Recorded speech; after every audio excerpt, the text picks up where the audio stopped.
Windows 11 को fast कैसे कर सकते हो। अगर बाय द वे आपका जो विंडोज़ 11 है वो स्लो वर्क करता है या उसका बूटिंग प्रोसेस जो है वो स्लो है, तो आप इसे फास्ट कैसे करेंगे।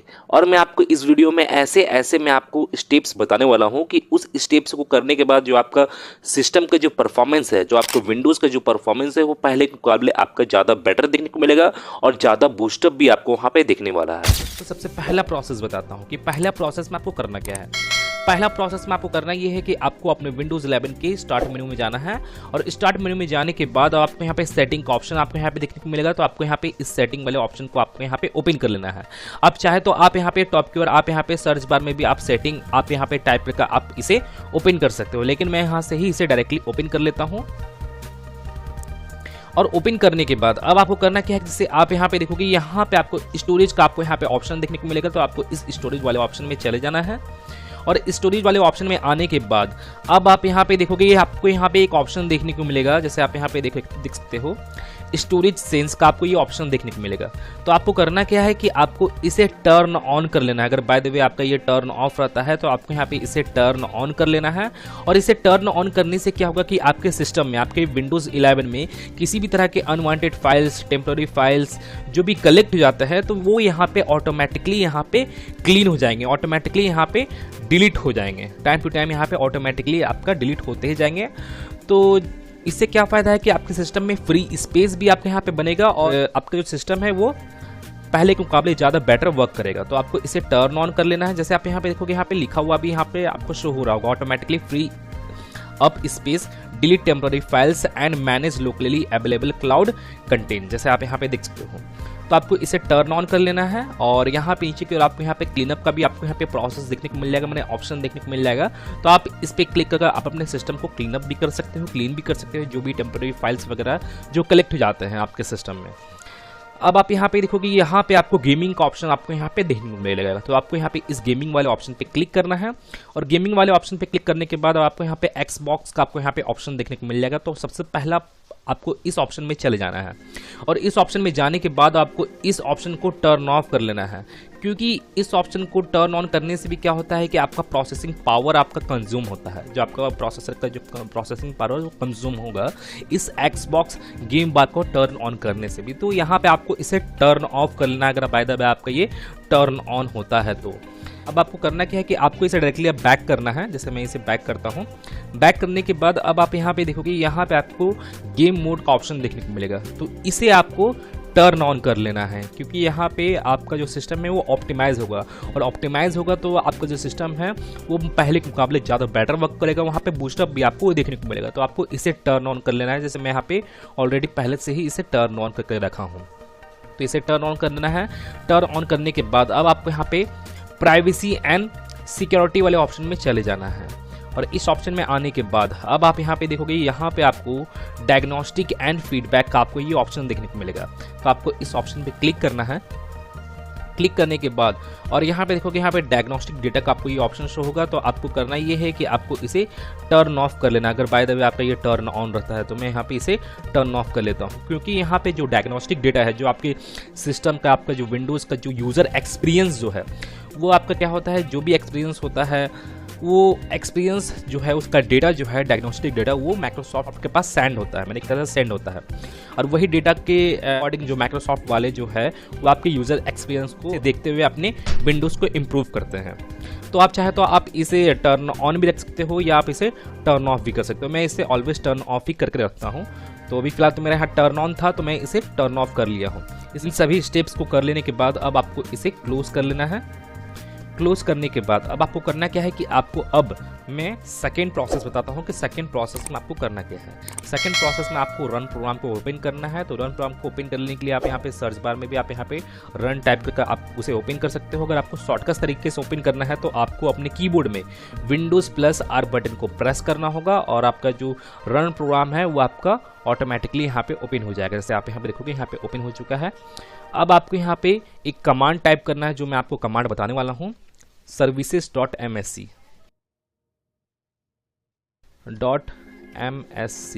आपको ये कमांड को आपको यहाँ पे टाइप करना है। जैसे मैं आपको जूम करके दिखा रहा हूँ services.msc। ये कमांड को टाइप करने के बाद देन ओके करना है। और आपका जो विंडोज़ 11 का जो सर्विस से रिलेटेड जो इंटरफेस हो वो आपके सामने ओपन हो जाएगा। और आपको ये विंडोज़ में यहाँ पे बहुत सारे आपको यहाँ पे सर्विसेज आपको यहाँ पे देखने को मिलेगा।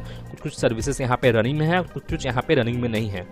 तो यहाँ पे आपको कुछ सर्विसेज को आपको यहाँ पे डिसेबल करना है। तो जैसे मैं आपको यहाँ पे एक सर्विस बताता हूँ, पहला जो सर्विस बताता हूँ, जैसे आप देखोगे यहाँ पे आपको ये सर्विस आपको दिख रहा होगा ऑल ज्वाइन राउटर सर्विस का, जैसे आप यहाँ पे देख सकते हो। तो आपको करना क्या है कि आपको इसके सबसे पहले तो इसके प्रॉपर्टीज़ में आपको चले जाना है।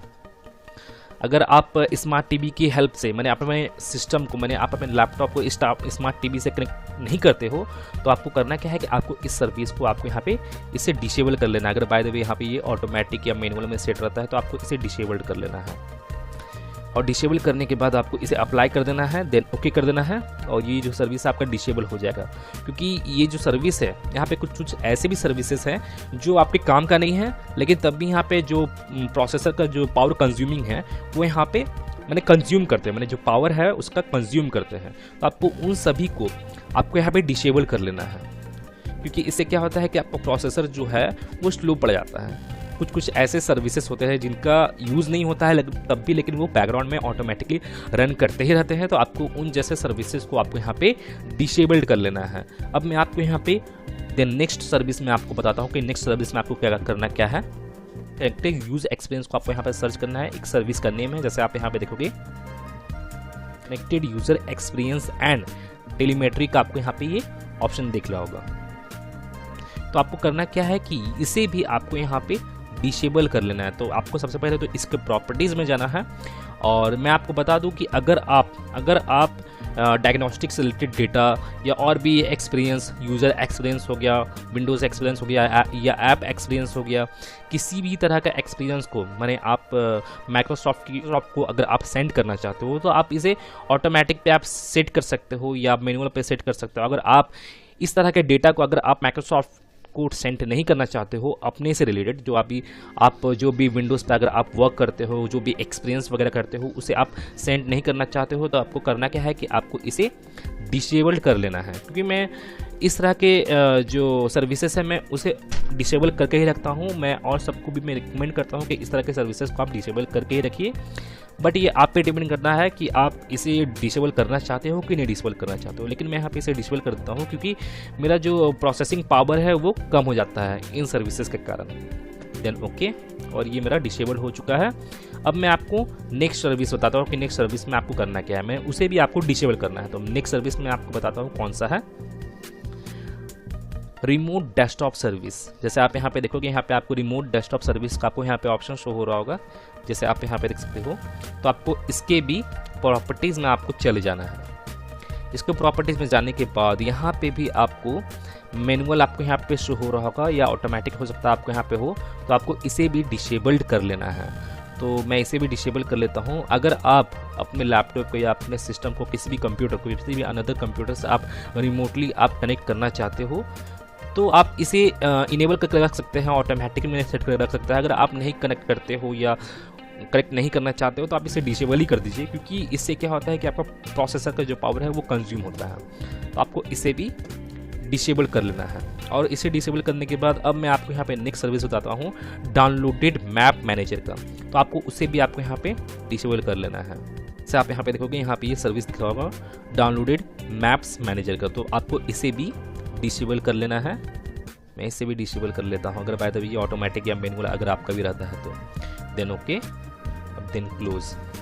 तो ये कुछ सर्विसेज हो गए विंडोज 11 से रिलेटेड जिसे आपको डिसेबल कर लेना है, क्योंकि इससे भी क्या होता है कि आपका जो सिस्टम है वो आपका स्लो पड़ जाता है, क्योंकि उन सर्विसेज को आपका नीड नहीं होता, ज़रूरत नहीं होता आपके सिस्टम में, और वो ऑलवेज आपके सिस्टम के बैकग्राउंड में वर्क करते ही रहते हैं। तो आपको उन जैसे सर्विसेज को भी आपको यहाँ पे डिसेबल कर लेना है।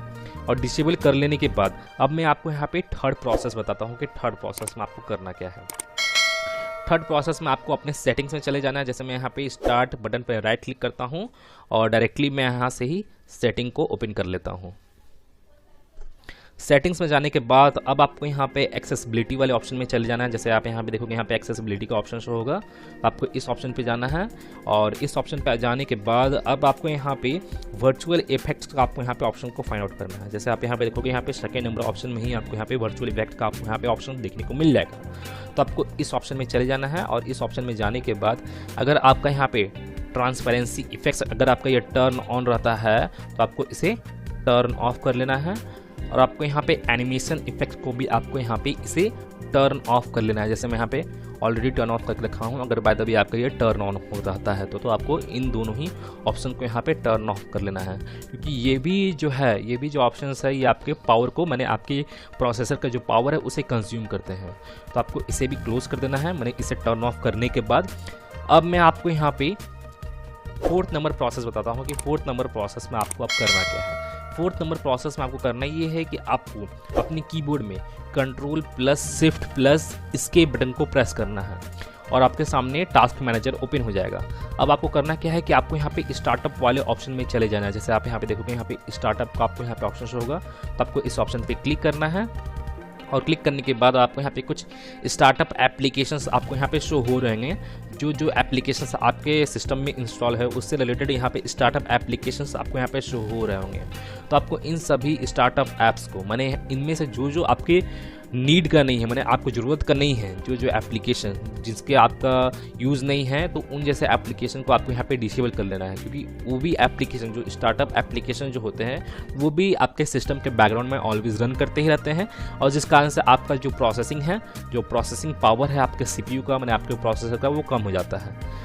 तो यहाँ पे उन सभी को आपको यहाँ पे डिसेबल कर लेना है। जैसे मैं यहाँ पे कुछ स्टार्टअप ऐप्स को मैं यहाँ पे पहले से डिसेबल कर रखा हूँ। जैसे आप यहाँ पे देखोगे यहाँ पे कॉर्टाना को मैंने यहाँ पे डिसेबल कर दिया है, करके रखा है पहले से। और भी माइक्रोसॉफ्ट एज को भी यहाँ पे डिसेबल कर रखा है और यहाँ पे वन ड्राइव को भी मैं यहाँ पे डिसेबल कर रखा हूँ। जो एप्लीकेशन को आपको यहाँ पे ज़रूरत नहीं है तो आपको उन जैसे एप्लीकेशन को आपको यहाँ पे टर्न ऑफ कर देना। जैसे यहाँ पे मेरा ये माइक्रोसॉफ्ट टीम है तो मैं इसे भी डिसेबल कर देता हूँ कि मुझे इसका भी फ़िलहाल तो ज़रूरत नहीं है, तो मैं इसे डिसेबल कर दिया हूँ। और यहाँ पे Xbox को भी मैं यहाँ पे डिसेबल करके पहले से ही रखा हूँ। तो आपको इसी तरह से आपको इन सभी को डिसेबल कर लेना है। और मैं आपको बता दूँ कि अगर आपको यहाँ पे इंटेल से रिलेटेड या रियल टेक से रिलेटेड या आपके माउस ड्राइवर से रिलेटेड किसी भी तरह का यहाँ पे ड्राइवर से रिलेटेड आपको यहाँ पे स्टार्टअप ऐप्स आपको यहाँ पे शो होता है, या आपका जिस भी कंपनी का लैपटॉप है, जैसे फॉर एग्जांपल HP का लैपटॉप है तो HP से रिलेटेड अगर आपको यहाँ पे स्टार्टअप एप्लीकेशन यहाँ पे शो होता है तो आपको उन जैसे एप्लीकेशन को आपको यहाँ पे डिसेबल नहीं करना है। और जो एप्लीकेशन का आपको ज़रूरत नहीं है तो उन्हीं जैसे एप्लीकेशन को यहाँ पे डिसेबल करना है। मैं आपको बता देता हूँ, उन्हीं जैसे एप्लीकेशन को यहाँ पे डिसेबल करना है। तो ये मेरा 4th नंबर प्रोसेस हो गया। अब मैं आपको यहाँ पे 5th नंबर प्रोसेस बताता हूँ कि 5th नंबर प्रोसेस में आपको करना क्या है। 5th नंबर प्रोसेस में आपको अपने रन प्रोग्राम को ओपन कर लेना है। जैसे मैं पहले बताया था किस तरह आप रन प्रोग्राम को ओपन कर सकते हैं। तो रन प्रोग्राम को ओपन करने के बाद अब आपको यहाँ पे एक कमांड टाइप करना है। जैसे मैं आपको बताता हूँ क्लीन mgr आपको यहाँ पे ये कमांड को आपको यहाँ पे टाइप करना है। देन आपको अब इसे ओके कर देना है और आपके सामने कुछ इस तरह का इंटरफेस शो होगा। तो आपको यहाँ पे सी ड्राइव को यहाँ पे सिलेक्ट कर लेना है, क्योंकि सी ड्राइव में ही जो होते हैं unwanted files, unused files contain होते हैं। तो आपको सी ड्राइव से ही उन सभी को क्लीन करना है। या क्रैश फाइल भी रहते हैं तो सी ड्राइव में ही रहते हैं, विंडोज से रिलेटेड या कोई भी एप्लीकेशन से रिलेटेड क्रैश फाइल या प्रीवियस अपडेट फाइल सभी सी ड्राइव में ही होते हैं, क्योंकि वो आपका सी ड्राइव बूट ड्राइव है। तो आपको यहाँ पे सी ड्राइव को सिलेक्ट करना है, देन ओके कर देना है और आपके सामने कुछ इस तरह का क्लेम से रिलेटेड कुछ इस तरह का इंटरफेस शो होगा। अब आप यहाँ पे देखोगे यहाँ पे कुछ कंटेंट्स आपको यहाँ पे शो हो रहे होंगे। तो आपको यहाँ पे इन सभी को चेक मार्क कर लेना है। अगर आपका चेक मार्क नहीं है तो चेक मार्क करने के बाद आपको यहाँ पे क्लीन अप सिस्टम फाइल्स पे आपको यहाँ पे क्लिक करना है। देन वापस आपको अपने सी ड्राइव को सिलेक्ट कर लेना है, देन ओके। और यहाँ पे क्लीन अप से रिलेटेड यहाँ पे प्रोसेस स्टार्ट हो जाएगा। तो यहाँ पे भी वापस से कुछ इसी तरह का ऑप्शन आपको शो हो जाएगा। तो आपको यहाँ पे भी इन सभी को मैंने चेक मार्क कर लेना है, देन फिर आपको इसे ओके कर देना है और डिलीट फाइल्स पे आपको क्लिक कर आपको इन सभी अनवांटेड अनयूज्ड फाइल्स को परमानेंटली डिलीट कर देना है। जो फाइल्स आपके यहाँ पे सिलेक्ट हुए हैं, क्योंकि वो फाइल्स अनयूज्ड फाइल्स होते हैं। तो आपको यहाँ पे क्लीन कर लेना है अपने सिस्टम को, अपने सी ड्राइव को। जैसे आप यहाँ पे देखोगे cleaning up unnecessary files on your machine, यहाँ पे शो भी हो रहा है, लिखा भी रहा है और यहाँ पे क्लीन अप का यहाँ पे प्रोसेस हो भी रहा है। तो आपको यहाँ पे जरा कुछ सेकेंड आपको यहाँ पे जरा वेट करना होगा। तो आपको यहाँ पे जरा वेट कर लेना है कुछ सेकेंड और आप जैसे देखोगे यहाँ पे क्लीनअप का जो प्रोसेस है वो यहाँ पे मेरा कंप्लीट हो चुका है। तो ये मेरा 5th नंबर प्रोसेस हो गया। अब मैं आपको 6 नंबर प्रोसेस बताता हूँ, जो फाइनल प्रोसेस है, लास्ट प्रोसेस है। तो 6 नंबर प्रोसेस में आपको करना क्या है कि आपको अपने सर्च बार में जाना है और सर्च बार में आपको यहाँ पे टाइप करके सर्च करना है कंट्रोल पैनल, और आपको यहाँ पे अपने कंट्रोल पैनल को ओपन कर लेना है। अगर बाय द वे आपके सामने कुछ इस तरह का इंटरफेस शो होता है तो आपको करना क्या है कि आप यहाँ पे देखोगे यहाँ पे व्यू बाय कैटेगरी का यहाँ पे ऑप्शन सिलेक्टेड है, तो आपको इसे लार्ज आइकन्स कर लेना है और आपके सामने कंट्रोल पैनल का कुछ इस तरह का इंटरफेस शो होगा। अब आपको यहाँ पे करना क्या है कि अब आप यहाँ पे देखोगे यहाँ पे आपको प्रोग्राम एंड फाइल्स का आपको यहाँ पे ऑप्शन होगा, मैंने प्रोग्राम एंड फीचर्स का आपको ऑप्शन होगा। जैसे आप यहाँ पे देखोगे तो आपको इस ऑप्शन पे क्लिक करना है।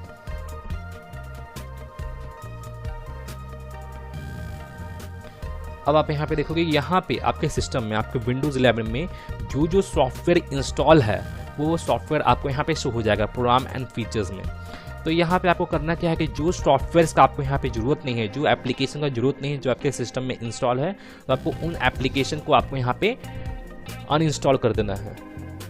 क्योंकि उन एप्लीकेशंस के कारण जो आपका जो मेन एप्लीकेशन है जिस पर आप वर्क करते हो, जैसे फॉर एग्जांपल के तौर पर फोटोशॉप हो गया या कोई भी अनदर आप सॉफ्टवेयर पर वर्क करते हो, तो उन सॉफ्टवेयर के कारण क्या होता है कि आपका जो मेन सॉफ्टवेयर है वो स्लो पड़ जाता है। तो आपको यहाँ पे उन जैसे एप्लीकेशन को, उन जैसे सॉफ्टवेयर को आपको यहाँ पे अनइंस्टॉल कर देना है, कि वो जो सॉफ्टवेयर होते हैं वो आपके प्रोसेसर का आपका पावर कंज्यूम कर लेते हैं, और जिस कारण से आपका जो मेन सॉफ्टवेयर को पावर मिलना चाहिए था CPU से रिलेटेड, मैंने आपके प्रोसेसर से, तो आपको वो पावर आपको नहीं मिल पाता है। तो आपको उन जैसे एप्लीकेशन को यहाँ पे अनइंस्टॉल कर देना है जो एप्लीकेशन आपके काम में नहीं है। जैसे आप यहाँ पे देखोगे यहाँ पे कोड टेम्परेचर का ये एप्लीकेशन आपको यहाँ पे शो हो रहा होगा। तो जैसे मैं इस एप्लीकेशन को मैं यहाँ पे अनइंस्टॉल कर देता हूँ, मैं एग्जांपल के तौर पर दिखा रहा हूँ। अगर आपको यहाँ पे कोई अनदर एप्लीकेशन, अगर आपको यहाँ पे अपने रिलेटेड जो आपको काम का नहीं है, जो आपको यूज़ करनी है, तो आपको उन सभी को आपको यहाँ पे अनइंस्टॉल करना है। तो जैसे मैं यहाँ पे इसे अनइंस्टॉल कर दूंगा तो ये मेरा अनइंस्टॉल हो जाएगा। देन यस, तो यहाँ पे मेरा ये सक्सेसफुली अनइंस्टॉल हो चुका है, रिमूव हो चुका है। जैसे आप यहाँ देख सकते हो यहाँ पे मेरे सिस्टम से, कंप्यूटर से। Then okay, then close. तो यहाँ पे मैं 6 प्रोसेसेस मैं आपको बता दिया हूँ। तो आपको इन सभी 6 प्रोसेसेस को आपको यहाँ पे step by step, process by process, जैसे मैं आपको बताया हूँ उसी तरह आपको यहाँ पे फॉलो करना है। और आपका जो प्रोसेसर का जो पावर है, माने आपका जो सिस्टम और आपका सिस्टम का जो परफॉर्मेंस है वो पहले के मुकाबले आपको ज़्यादा बेटर देखने को मिलेगा। वहाँ पे बूटिंग प्रोसेस भी आपका फास्ट होगा। अगर आपका बूटिंग प्रोसेस भी अगर आपका स्लो होता है या हैंग से रिलेटेड प्रॉब्लम होता है तो वो प्रॉब्लम सॉल्व हो जाएगा। तो गाइज मैं फिर मिलता हूँ नेक्स्ट वीडियो में। Till then and bye bye. और एक बात और, सब्सक्राइब बटन पे 2-3 फैट लगा दीजिएगा जिससे सब्सक्राइब हो जाए और घंटी वंटी गिर जाए।